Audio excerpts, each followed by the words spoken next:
Alright, I got my puller set up on my crank, and it's relatively simple. You just screw 2 nuts into the pulley, and then the center shaft will push on the crank, thus pulling our pulley off. So as I tighten up this nut, it's going to remove this pulley. You will need this tool to get this crank off. Do not put a pry bar back in here thinking I'll be able to wiggle it off, because you won't. You will bust a hole in the timing cover, however. So make sure and get you a simple little steering wheel, pulley puller, put it on the crank, pull it off, and then you'll be ready to start ripping onto the timing cover bolts themselves. Ta-da! There you have it. So what we're going to do now is going to go around and start removing all the timing cover bolts that we can find along the outside edge, around the water pump, around the center. We're just going to start removing them all. Here's the pulley with the setup on there. Alright, another tip for you. There's going to be a bolt that you're not going to be able to get to. It's blocked by the power steering pulley.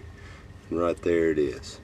And what you're going to have to do is remove the top 2 bolts off the power steering bracket, and they'll be located over here next to the I guess right there next to the strut tower, right there on the back side of the head. Get to those 2 15s. Stick a wrench in there. Be careful of the oil sending unit, which is right there on that housing.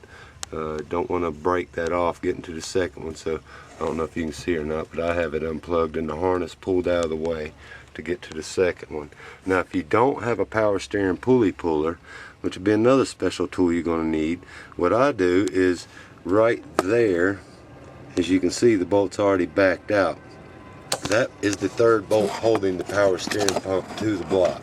So what I do is use the wrench. I stick the wrench in and take it off. It just saves me a little bit of time, and it doesn't take any extra time doing it this way.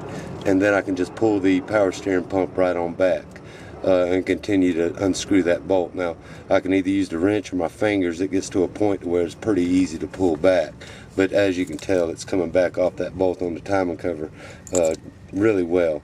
But that's a little shortcut you can use if you don't want to spend the extra few minutes to do that, and I don't. I just assume to keep things moving, so I stick a wrench in there. But back that off and take out the power steering pump. You may or may not have to take it all the way out of the way. It depends on how you like to work. I like to work quick, so if I can get by without taking it all the way off, I do. Just remove that bolt, because that's the only thing I got to get to there. The cover will clear fine.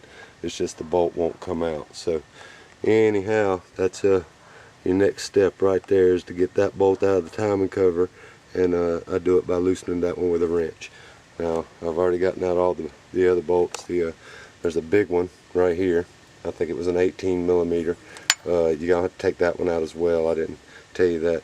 But as soon as you get that done, then we're gonna move on over to the valve covers and get them up and out the way, and we'll be making progress. Alright, looking like a mess now, ain't it? Right here on top of the valve covers, let's see if I can find it there. These little plastic harnesses that run across, right here is a release for them. If you'll just pull up on that, see if I can get it without, pull this harness out the way. Whoa, look at there, there's another bolt. Wow. Okay, so anyway, move these harnesses on down and out the way. Just drop them down here at the radiator. You want to do it on both sides, and just move it on out the way.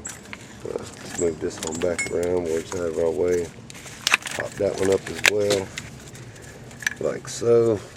And now all our valve cover bolts are exposed.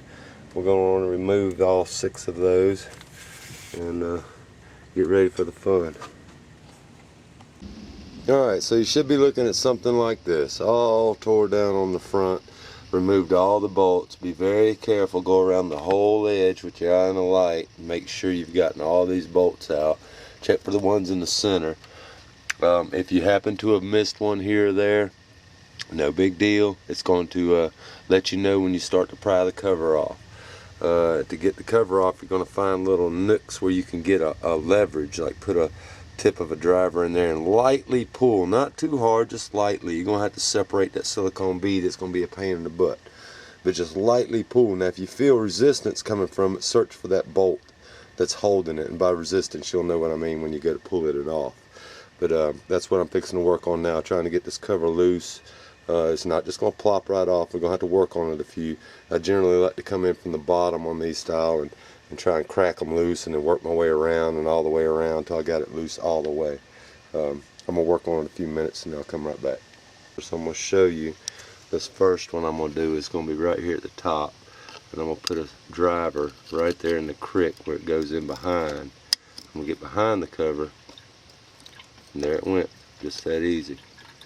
See if I can show you it flexing out.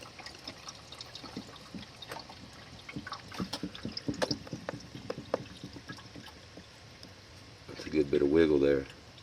That's what you want to do. You want to work the whole cover around to where you get just a little bit of wiggle out of that cover.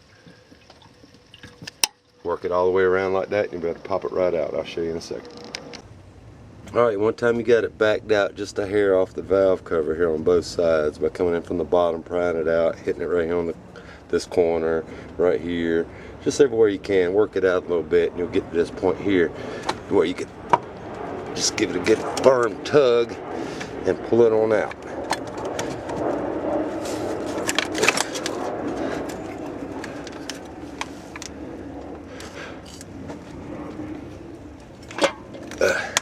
The sensors are going to lock. You be very careful of these sensors. Some people pull them out, but they go all the way through. So all these sensors on the cylinder head, as you can tell, they're on up in there. Be careful when you're pulling these things out. Make sure you don't damage anything. Alright, and there it is. That definitely took two hands. The sensors on either side of the cover will give you a fit. I'm not trying to get them off, these two really long sensors. All this surface here has to be cleaned up, of course. All new gaskets. The cover itself is silicone on, so you'll want to get some high grade silicone, preferably from the dealer. Then you'll want to take you a tool of your choice and clean out these grooves. There's actually grooves in the metal to help hold the silicone in place. You want to clean out all those grooves, get them really good, clean and shiny. Wash the cover if you prefer. I prefer. Get ready to glue all this stuff back together, and you'll be done. New front crank seal, of course. There's what y'all look like tore down, with the exception of you might not having to replace a cam actuator. As I said, this cam actuator busted. We had to get another one. And I forgot to show you how to remove the crank gear. That is really painful. If you'll stick a pry bar down in there from the side and just work a little bit on this side, a little bit on that side, you'll be able to pop it right off. You'll have to work it, of course. I've already taken mine off and fitted the new pulley on there, making sure it fits good. So I'm going to go ahead and start with the chain alignment. I'm going to go ahead and put this chain on, and then I'll show you what I got, and then I'll do the other, and then I'll do the other. And I'll be right back with you. Okay, one more thing I forgot to tell you. You'll need a 13/16 wrench or something equivalent. I'm using an adjustable and another 13/16 to hold one cam still right where you want it. Now you may have to take a 5/8 or a 16, whatever you got handy, and put a little pressure on the cam to roll it around to get it right dead on top of your marks on the cam and your scribe that you had put on there earlier. And as you can tell, I'm dead on top of it. Now what I'm going to do is go around to the back side and look at them scribe marks that I put on there earlier. Make sure that this cam is still exactly where I had it. This one will follow. Of course it'll be there because it's chained up. Then I'll move down here and put in a tensioner. I mean the guide, the chain guide. Now I'll come in here and put in the other guide. Then I'll put in drop in my wheel. Then I'll put in my tensioner. And I'll be right back with you. Alright, so there you go, chain one installed. And I'm going to double check my marks. Mark is there. Mark is there. My scribes look good. I can't see. I hope the camera can see. But yes, my scribes are wonderful. Everything looks just gravy. And I got the gear the mark on that gear pointed right back where it was before. Of course, we haven't moved the crank, so we're good. Now we're going to move on to the crank.